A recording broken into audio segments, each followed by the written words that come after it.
Olá pessoal, bom dia, sou o professor Agno Rocha e hoje estamos aqui para falar sobre o impacto ou os impactos do coronavírus no sistema prisional. E aí convido a vocês para discutirmos essa matéria do ponto de vista técnico-jurídico. Mas antes disso, gostaria de dar bom dia a todos e no curso da nossa fala fica aí abertos os canais de pergunta e de indagação, podem ficar tranquilos que a dúvida que for surgindo a gente vai tentando responder na medida do possível. Gostaria de pedir a vocês e alertar vocês acerca dessa pandemia que está assolando o mundo e sobretudo o nosso país, que vocês tenham uma atenção especial e até por isso eu estou disponibilizando esses vídeos essas lives, para que vocês fiquem em casa. Podendo, fiquem em casa, porque esse é um momento importante, é um momento crucial para que não deixemos elevar o número de vítimas no país.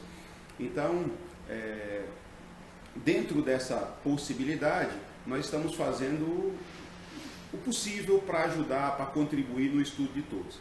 Lembrando que essa live de hoje, esse tema, surgiu a partir de uma indagação de uma aluna que pediu para que fizéssemos uma abordagem acerca da progressão de regime. Então, o que nós estamos buscando com essa informação de hoje? É levar para vocês uma abordagem técnica do ponto de vista da execução penal. Então, olha aqui, primeiramente, antes de adentrarmos no fato em si do coronavírus, eu preciso dizer para vocês sobre o Instituto da Progressão de Regime. Então, olha aqui, vocês sabem que eu tenho duas formas de execução da pena. Eu tenho a execução provisória da pena e a execução definitiva da pena.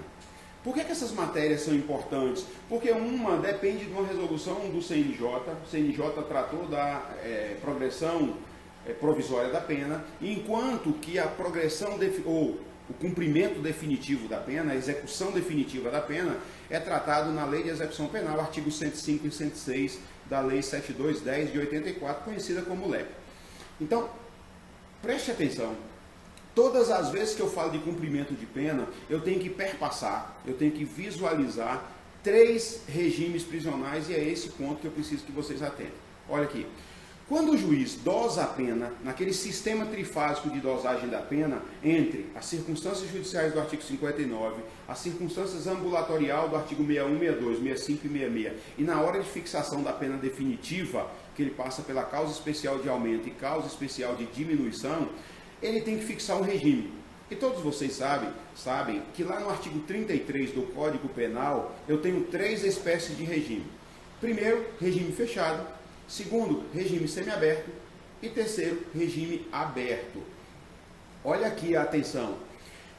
Só para fazer uma abordagem bem singela, depois tem que olhar caso a caso. Regime aberto, pena de até 4 anos. Regime semiaberto, pena maior que 4 e menor que 8. E regime fechado, pena maior que 8. Por que nós estamos fazendo isso? E só uma abordagem bem simples, depois confiram diretamente no artigo 33. Exceto se o agente for reincidente, porque se ele tiver uma pena de até 4 e for reincidente, ele vai para o semiaberto. Se ele tiver entre 4 e 8 e for reincidente, ele vai para o regime fechado. Lembrando que todos aqueles condenados por crimes hediondos ou equiparados não têm mais o regime inicialmente fechado.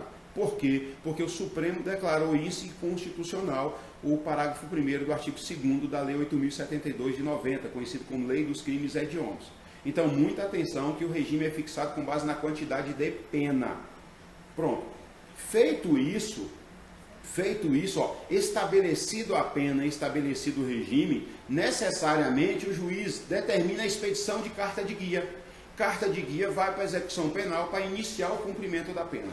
Então, o cumprimento da pena ou é em regime fechado, penitenciária, ou é regime semiaberto, colônia agrícola ou similar, ou é regime aberto.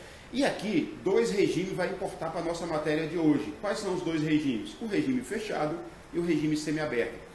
Uma observação, eu vejo muito equívoco no dia a dia, dizendo que o regime semiaberto é aquele em que o preso trabalha durante o dia e recolhe à noite. E isso não é verdade, não é assim que estabelece.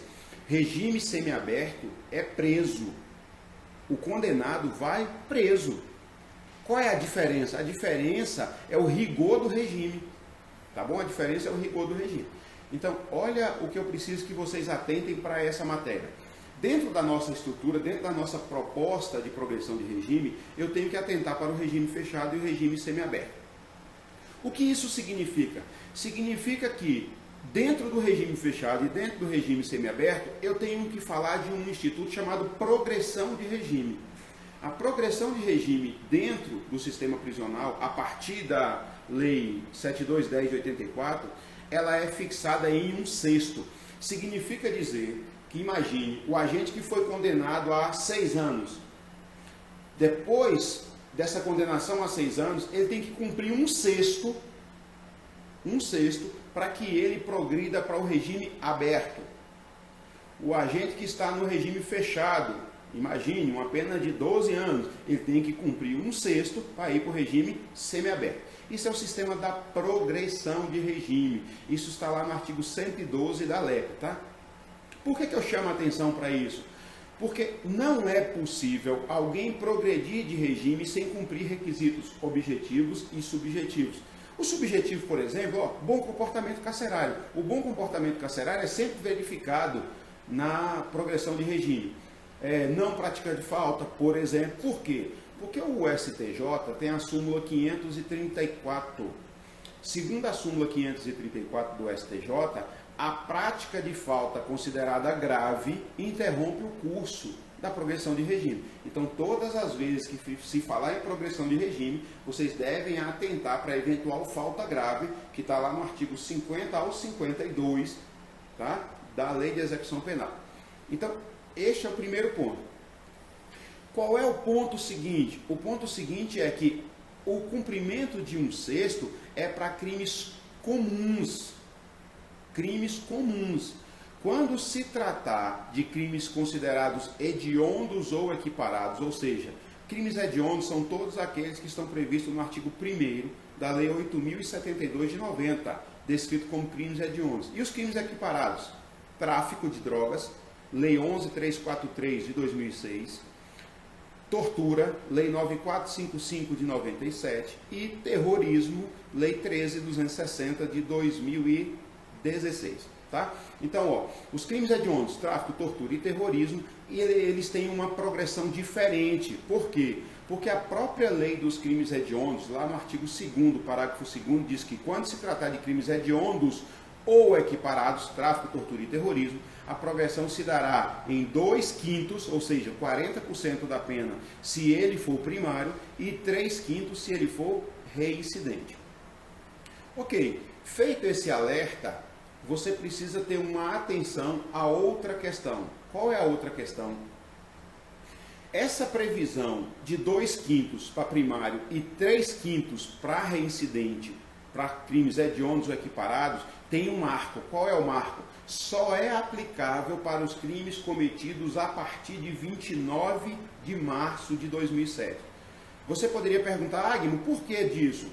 Porque até 28 de março vige outra lei, a Lei 11.464, de 28 de março de 2007. Essa lei dizia de forma diferente. E por dizer de forma diferente, o STJ lavrou a súmula 471. A súmula 471 do STJ diz que quem praticou o crime, ou seja, quem praticou o crime hediondo ou considerado tráfico, tortura ou terrorismo, a progressão para essas pessoas também se dará na quantidade de 1/6. Ou seja, quem praticar crime comum, 1/6. E quem praticar crime hediondo ou equiparado até 28 de março de 2007, a progressão também será de 1/6. Essa última observação em razão da súmula 471 do STJ. Por que isso é importante? Porque em 2007 é que vem a alteração de natureza de lei material. Quando vem essa alteração entra em vigor a partir do dia 29, que foi publicado no dia 28. Então, a partir do dia seguinte à publicação, inicia isso. E esta norma não pode retroagir para prejudicar o agente. por uma vedação constitucional e uma vedação infraconstitucional. A lei não pode retroagir quando tiver natureza de direito material para prejudicar o agente, e esta era a questão. Por isso, o STJ lavra a súmula 471, que vem caindo na prova da ordem aí direto. E aí uma questão seguinte, então olha, tratando de crime hediondo equiparado e os crimes comuns até 2007, março de 2007, todo mundo progride com um sexto. Crime hediondo equiparado, a partir de 29 de março de 2007, a progressão, se ele for primário, se dará por 2/5, 40%, ou se ele for reincidente, 3/5, 60%. Compreendido essa parte? Pronto, feita essa explanação inicial, qual é o ponto que eu preciso que vocês atentem agora? A progressão de regime é que leva o apenado a sair de um regime mais gravoso para um menos gravoso.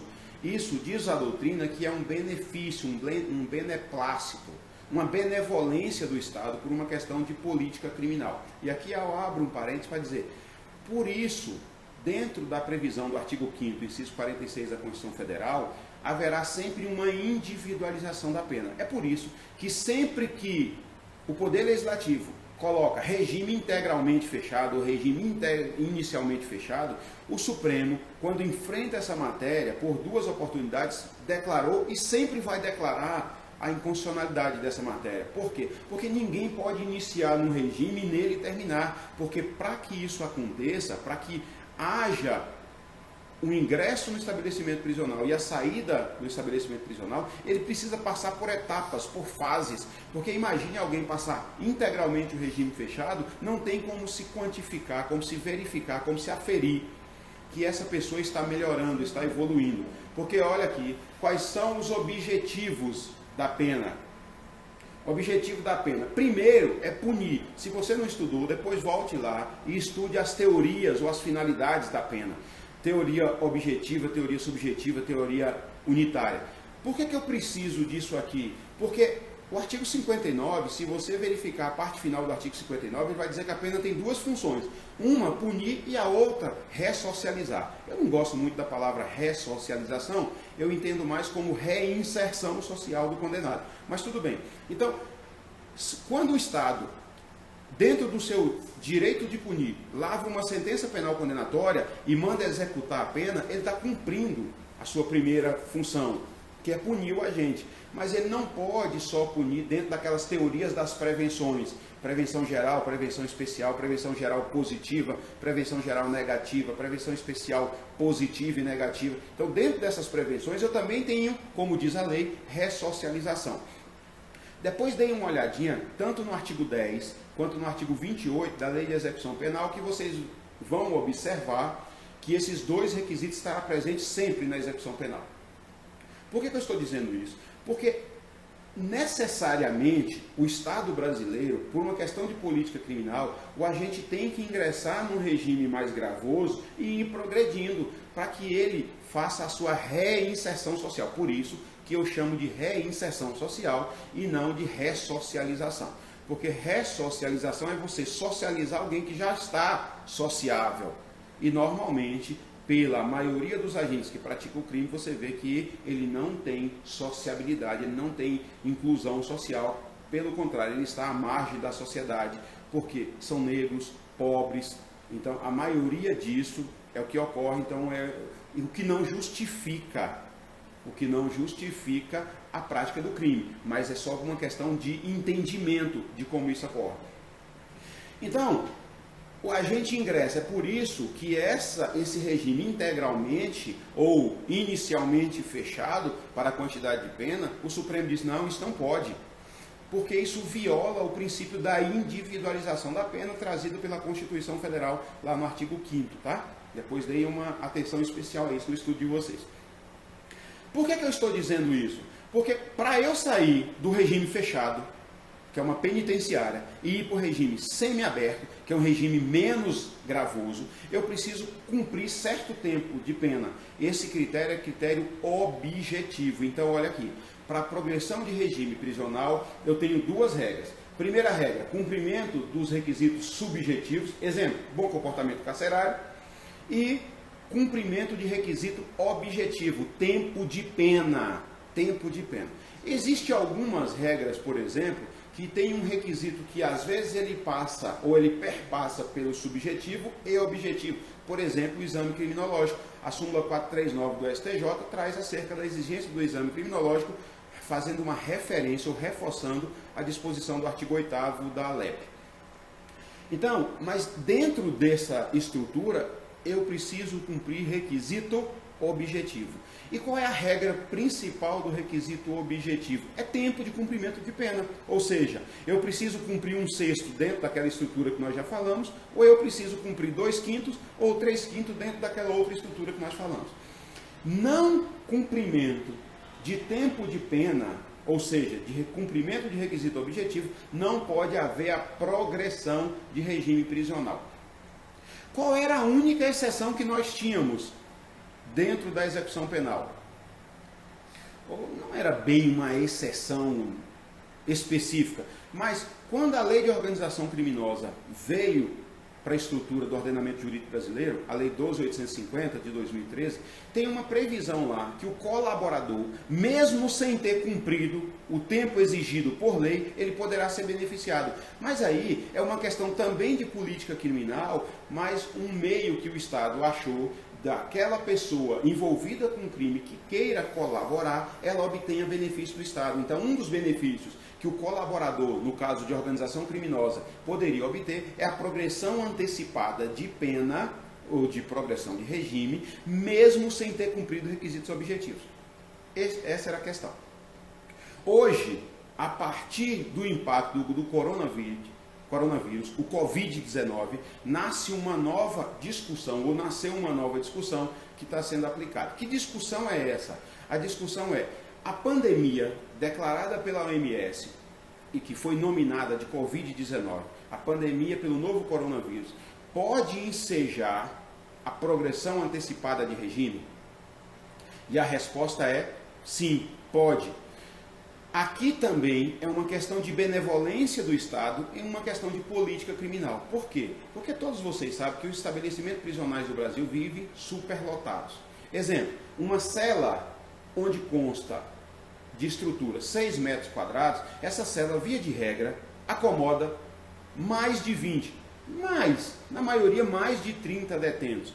Imagine, se a recomendação da Organização Mundial da Saúde e do Ministério da Saúde brasileiro, no sentido de não aglomeração, de distanciamento social, como é que essas pessoas estão aglomeradas e elas não serão um risco para a pandemia?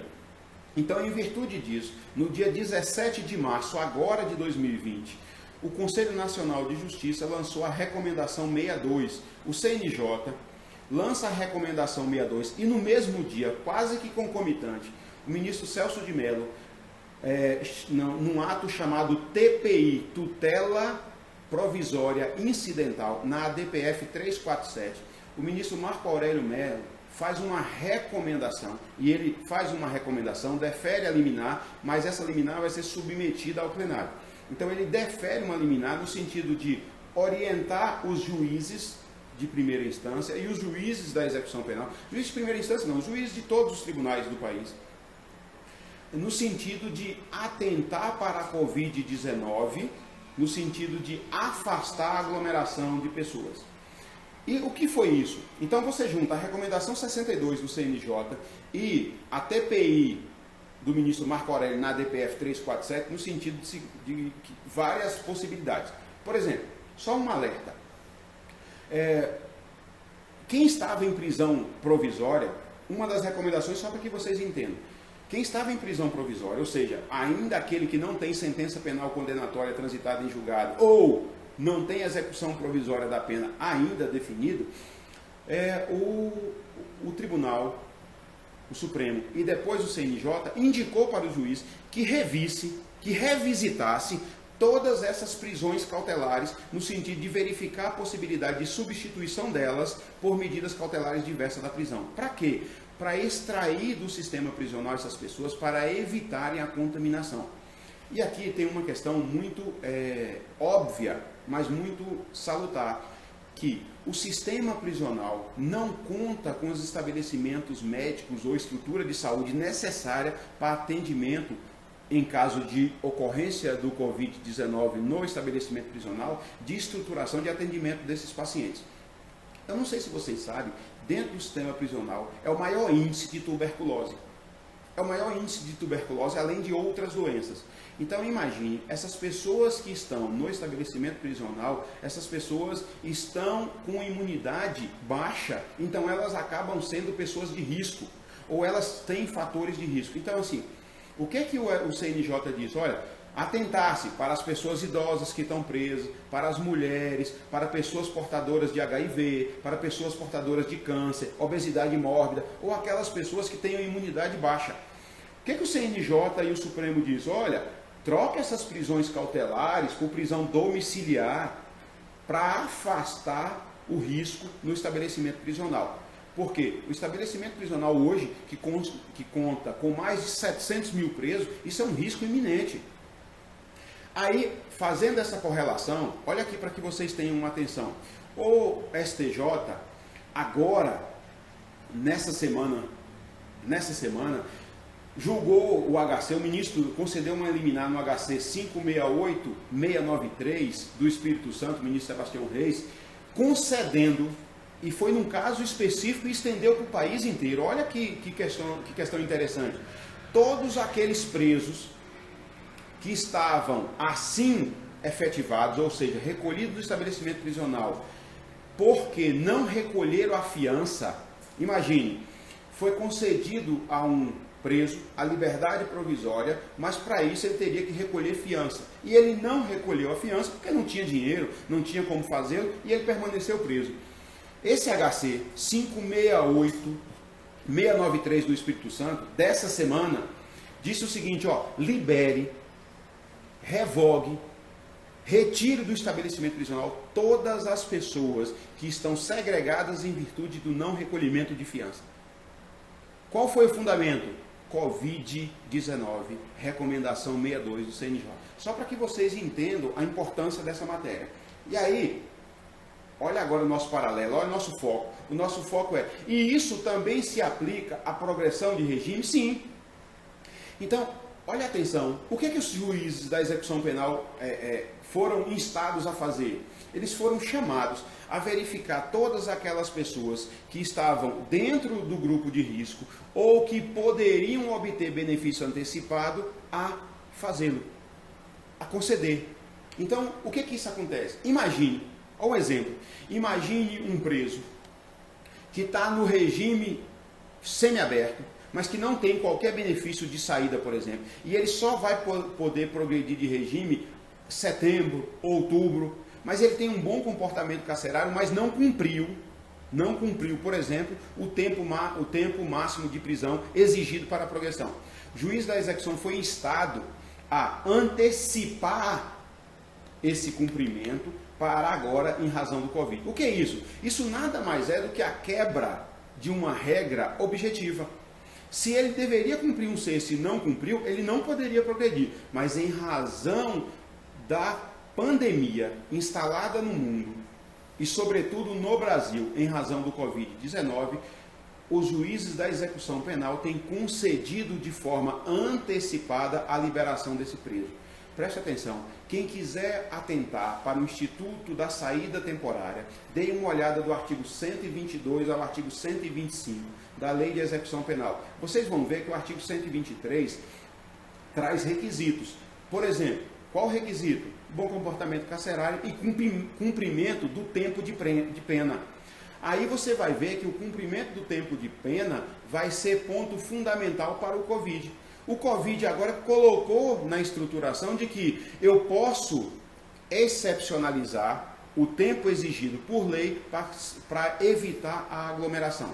Então, por exemplo, essa semana, o juiz da execução penal do Distrito Federal deferiu saída para vários presos em razão da Covid-19.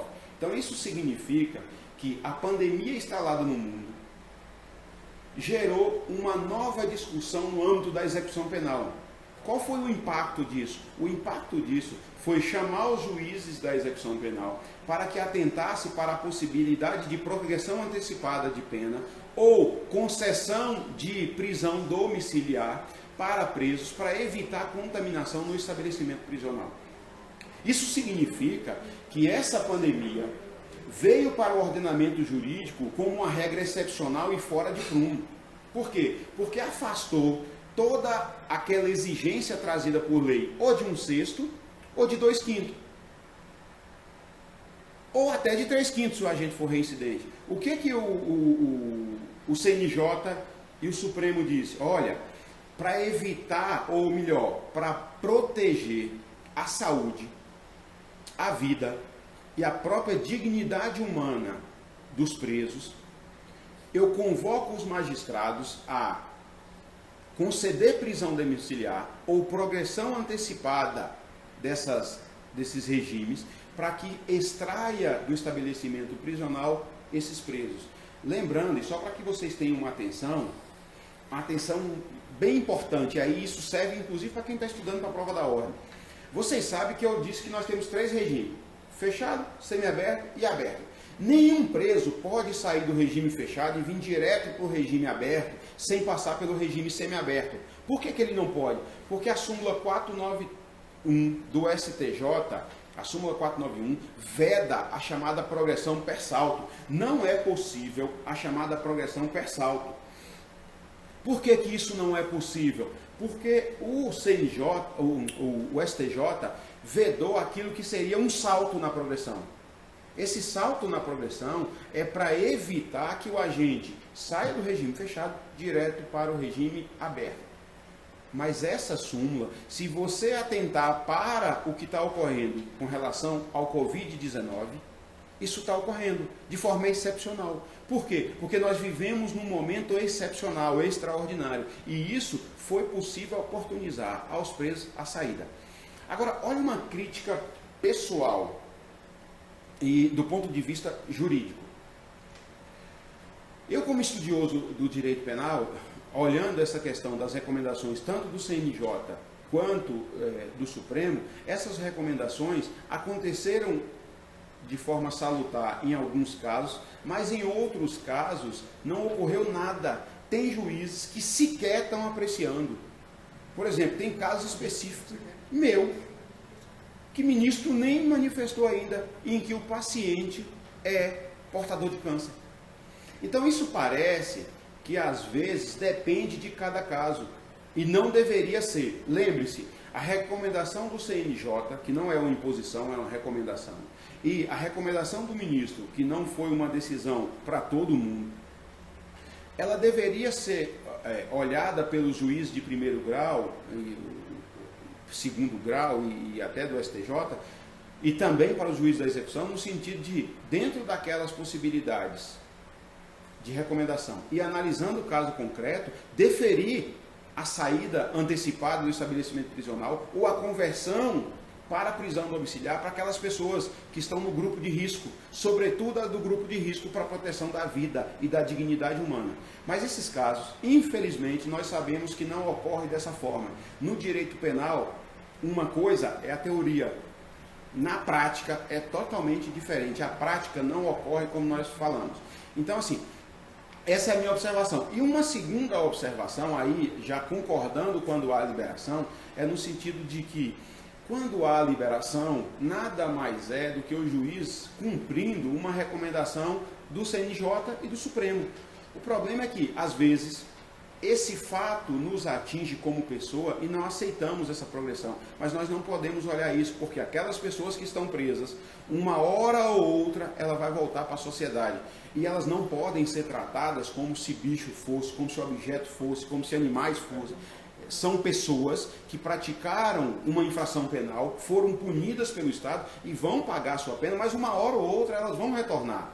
E ao retornar, a sociedade deve estar preparada para recebê-la. Então, olha aqui, o impacto do Covid-19 na estrutura da execução penal foi de sobremaneira relevante. Relevante para que o Poder Judiciário, sobretudo o Poder Judiciário, atentasse para essas condições que hoje vigem no Estado no Estado. E aí, olhe, o Estado é o responsável por todos os presos. E nós estamos falando de mais de 700 mil presos que estão submetidos a condições degradantes de execução da pena. E essas pessoas que não têm a mínima condição de saúde, como é que vão ficar em caso de contaminação? Então, para a gente fechar e encerrar nosso bate-papo de hoje, é de suma importância entender que a pandemia instalada no mundo e a forma que está sendo disseminada no Brasil é relevante para que os juízes da execução penal e os magistrados de forma geral venham e olhem caso a caso as condições pessoais e individuais de cada apenado, possibilitando a eles, a prisão domiciliar, ou 2, a progressão antecipada de pena, mesmo sem cumprir o requisito objetivo exigido por lei. Qual é o requisito objetivo exigido por lei imediatamente? Primeiro, tempo de cumprimento de pena. O tempo de cumprimento de pena não pode ser vedação para a concessão da prisão domiciliar ou progressão neste momento de pandemia. Por quê? Porque a saída dessas pessoas do estabelecimento prisional é até uma proteção para o próprio sistema de saúde pública do próprio Estado. Por quê? Porque se todos os presos contraírem essa doença, o Estado não vai suportar e nós vamos ter muitas mortes dentro do estabelecimento prisional. Então fica aqui a dica, estou à disposição para eventuais questionamentos e fico à disposição dos senhores.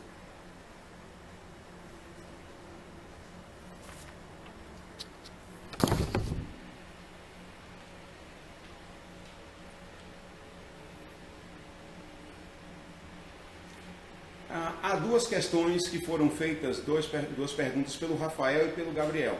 O Rafael pergunta sobre a decisão do STJ, a recomendação do CNJ, a decisão do Supremo e do STJ. Então vamos lá, por parte. A recomendação do CNJ é a recomendação 62 de 17 de março de 2020. Agora, recomendação 62 de 2020. 2. A TPI, tutela provisória incidental, na ADPF, Ação de Descumprimento do Preceito Fundamental número 347 do DF, que está sob o manto do ministro Marco Aurélio Mello. E 3, a decisão agora recente do ministro Sebastião Reis, da 6ª turma do STJ, é o HC 568693 do Espírito Santo, tá? Nessa decisão, olha aqui, só para não ficar dúvida, não tem nada a ver com a execução penal. Todos os presos provisórios que estavam recolhidos ao cárcere em virtude de não recolhimento de fiança, foi concedida a ele liberdade provisória, mas ele não conseguiu recolher o valor para o Estado, conforme exigido. Então, em virtude de não recolhimento da fiança, ele foi segregado. O STJ decidiu nesse HC do Espírito Santo e estendeu para o país inteiro essa decisão. Então, todas aquelas pessoas que estiverem presas pelo não pagamento de fiança, qualquer pessoa pode atravessar uma petição e pedir uma extensão lá no STJ. Alertando que o próprio ministro Sebastião Reis oficiou a todos os tribunais de justiça do Estado e TRF, determinando que encaminhasse um novo ofício, ou seja, uma orientação para seus juízes de primeiro grau, para que atentasse para essa decisão no caso concreto. Mas essa decisão não tem nada a ver com a progressão de regime ou com o estabelecimento prisional da progressão de regime. Tá bom? Um grande abraço, até a próxima aula.